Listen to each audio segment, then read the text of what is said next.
I don't. Good evening, ladies and gentlemen, and I've just gotta. There we go. Okay, vision's fixed. So, welcome all of you guys back to another Rage video, where hopefully you guys get to see a little bit more of my desk in this. That seems pretty good. You know, maybe because I'm gonna get some couple of days off work starting on Tuesday, maybe I need to I don't know, maybe move some stuff around a bit. You guys have been seeing my wall of links for nearly 3 months now. Something's got to change there. Meanwhile, ladies and gentlemen, we are back into another video. So this one was I didn't really get any requests to do this, but I heard this was a huge hit in the 90s, and I just kind of wanted to check it out because I think the title's kind of cute, I suppose. It's called by the Crash Test Dummies. By the Crash Test Dummies. So let's check it out, I guess. That's about as much motivation you probably need to get into this. So if you guys want to check out the original video for yourselves, links will all be in the description down below. So let's begin. In 3.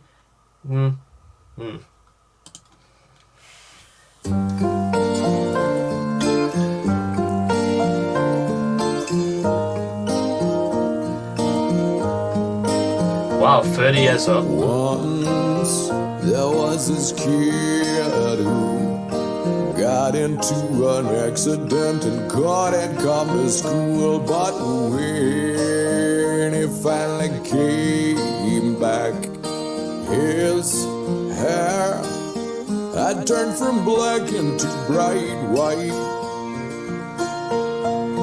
He said that it was from when the cars had smashed so hard.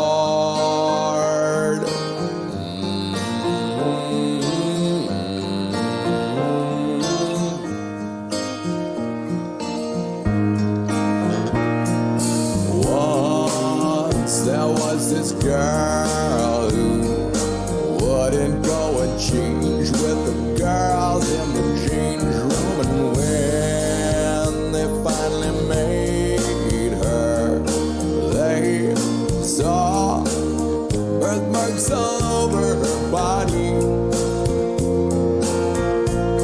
She couldn't quite explain it, they'd always just been there.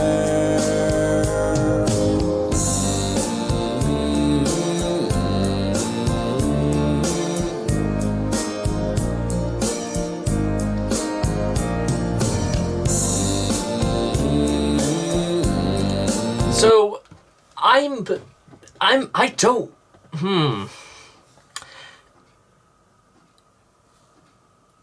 I find that there's something incredibly interesting about this, and I wish I knew exactly what it was that was so interesting. I'm going to continue because I'll be honest, I don't know whether I should feel upset. I don't know if I should feel kind of intrigued. Because intrigue is like one of those emotions where you become interested in something, but you can't necessarily explain why. If I had to hazard a guess, it's maybe at how almost it's almost sounds like it's almost like glossed over a little bit. I think it's how it's a bit like that song Sunday Bloody Sunday. I can't believe the news today. I can't shut my eyes and make it go away. Maybe that's what it's supposed to be. It's meant to be just like these things just happen. One headline, why believe it? I think that's what they were going for.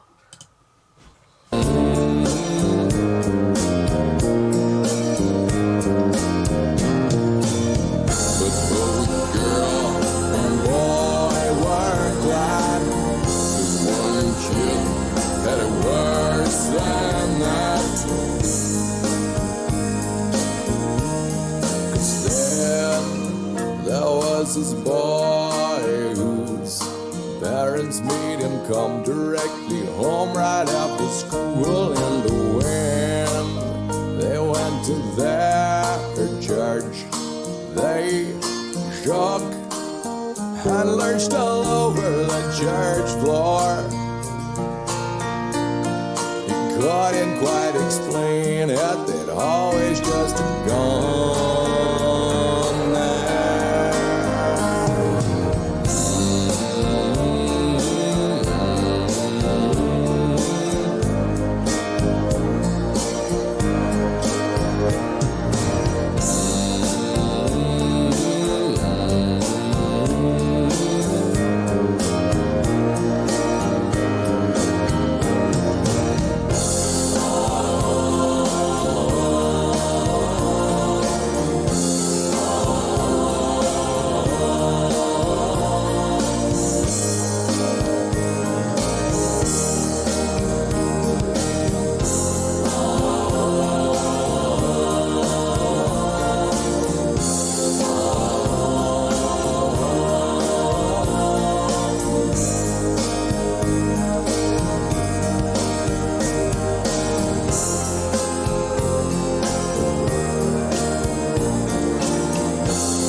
You know what? Even after it's almost all come to an end, I still am kind of like... You know what I mean? I genuinely am still very, very bizarrely almost like left in the dark about all this. Let's see. Crash Test Dummies was a Canadian rock folk group. It was released in '93 as the first single. The second album, God Shuffled His Feet, became successful all over the world, reaching #1 in Germany, Australia, and on the US Modern Rock Tracks chart. It also became a top 5 hit in the UK singles and the US Billboard Top 100.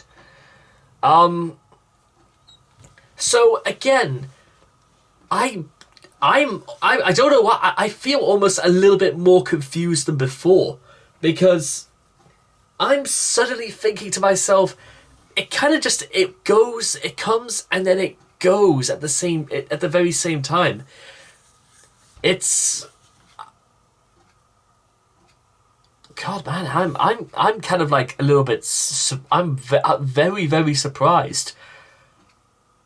But I still don't. I'm gonna fucking look up the lyrics to this. I'm gonna see if there's like anything else I haven't missed out on, because I think in my mind, what I think it was about just like these tragedies that were happening to these kids, like being abused at home, and they just sort of like they had to get on with their lives, and people just sort of went. They just did the that heel clicking and tongue of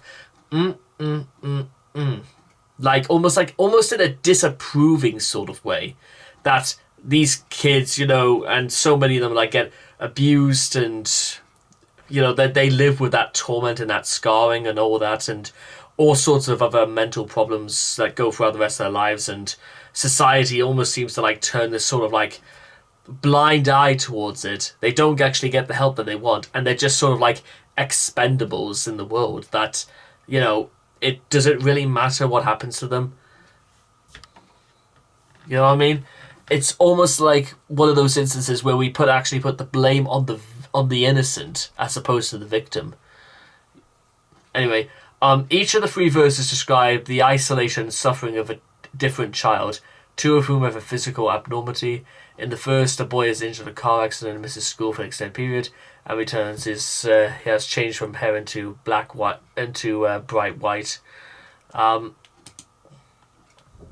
Yeah, exactly. I also thought about it. It's the title is about it's an onomatopoeia, and it's which is an emotional expression of contentment. I absolutely kind of thought that's what they were going for. It's meant to be like we will just simply say, you know what, does it really matter what happens to them, because now they're going to be screwed up and they're going to think that everything's against them and all this and that, which is a very shallow and a very toxic idea of, you know, for kids who go through abuse or who go through like tragedies or like freak accidents and stuff like that. Let me see. For the child in the first verse said Brad Roberts that the story from a combination of events. I was in a couple of bad car accidents when I was a little kid, so I was fascinated by them in a distance of a distance way by the time I wrote about the song, but they made an impression on me. So again, maybe it's absolutely true that Brad is writing this from almost experience. God damn. And I heard a story about a guy who was also in an accident, only in this case on a boat that was in Niagara Falls. The boat was going towards the falls so the people could see it closely as they could, and then it turns away. Now you have to turn away before you get carried over the falls.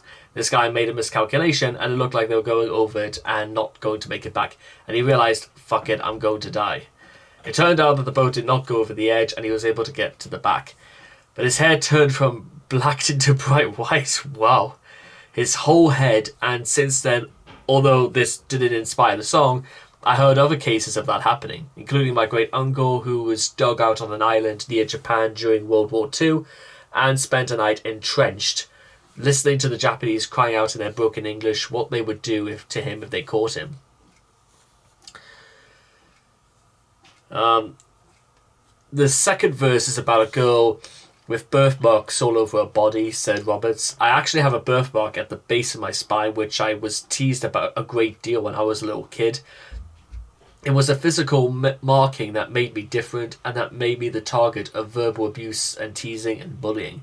So that was really grown an autobiographical part of my life. The third verse is about a boy who is not physically different but goes through an unusual religious ritual.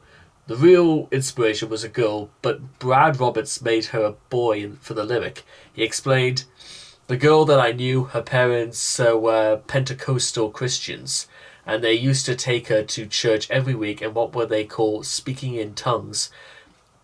When Pentecostal Christians get together every Sunday, some of them are moved to speak spontaneously. They claim that the Spirit has entered their body, and what they are saying is simply a transmission of that Spirit. It's not quite themselves speaking anymore. It is the Holy Word of God speaking through them. And the language that comes out, sometimes it's an ordinary language. But often it sounds like gibberish. For my friend, as a little child going to school, she found this terrifying. It made... They seemed to just be different people, and it really terrified her. It was a big mark on her emotionally. It was a scarring experience, I would say. Well, I certainly will say, ladies and gentlemen, and I think I am, before I start getting a hive or anything going on right now, that's, again, what I thought really interesting is that it is largely based on experience, and the way they expanded upon it, and in the case of Brad Roberts, he just explains that, you know what, there are some perhaps very different and strange people in this world. But when you have strange, weird people in this world who also have kids, impressionable kids, their reactions are not going to be the same as adults like you and me. So yeah, I don't think I would be. I don't think I would be taking my kids to a Pentecostal church anytime soon. Nor would I encourage people to take part in that gibberish speak. If it was gonna make my daughter or son very upset, you're not gonna get away with this. It's not cool being weird. But yeah, you know what? Just to also conclude this is that folk rock. I don't think we've really ever done folk rock on this channel before, but if you got any others by the Crash Test Dummies, then let me in, because I would absolutely be more than open to do more, and I think that's probably what we're going to do anyway, but let's see how it goes, eh? So anyway, I hope all of you guys have enjoyed this reaction video to by the Crash Test Dummies. Please make sure to leave all your thoughts and comments in the comment section down below. Let me know what you guys thought of for yourselves, and I cannot wait to see all of you guys again in the next video. Take care, and bye-bye for now.